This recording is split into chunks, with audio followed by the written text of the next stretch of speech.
ازيكم يا جماعه؟ عاملين ايه؟ يا رب تكونوا بخير. ان شاء الله هتكلم النهارده على اسهل طريقه اقدر احفظ بيها كل الادويه اللي موجوده عندي في السوق، اعلم قرايه الروشته في اسرع وقت. طبعا ده نقطه بسيطه خالص. اول حاجه انا طبعا مش هقولك مثلا تيجي على الصيدليه بتاعتك وتنزل عندك كل الادويه اللي موجوده عندك على الرف وتعرف الماده الفعاله، لان يعني عاجلا ام اجلا هتبدا تنسى الماده الفعاله دي، هتبدا تنسى مثلا الدواء ده ايه، هتبدا يعني احنا يعني مقتصرين لان الذاكره بتاعتنا بتبقى ضعيفه شويه، فاحنا بننسى عند الادويه دي، فاحنا ايه يعني بنتجنب الطريقه دي شويه. امال احنا نعمل ايه عشان خاطر نعرف اسرع طريقه او نقرا الروشته عندي باسرع طريقه؟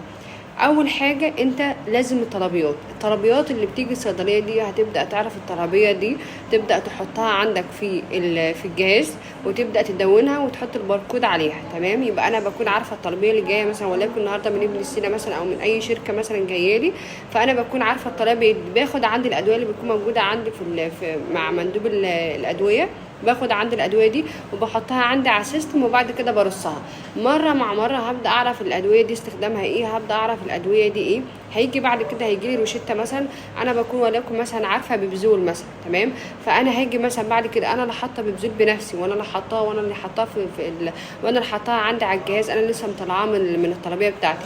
فهتجي لي مثلا وليكن روشته هيكون مكتوب فيها بي. تمام، مش لازم يكتب لك الكلمه اللي عند الاخر.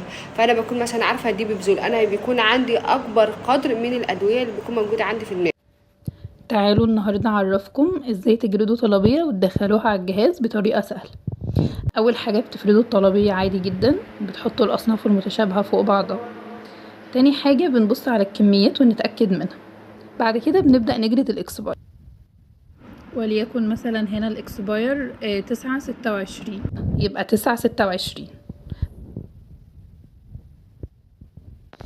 بعد كده بناخد الفاتورة معانا ونروح عند الجهاز عشان نبدأ ندخل الأصناف.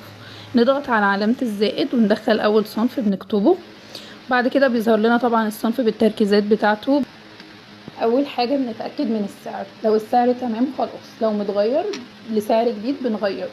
بعد كده بنبدأ ندخل الكمية اللي جايلي في الفاتورة، وليكن جايلي في الفاتورة إن الكمية 10.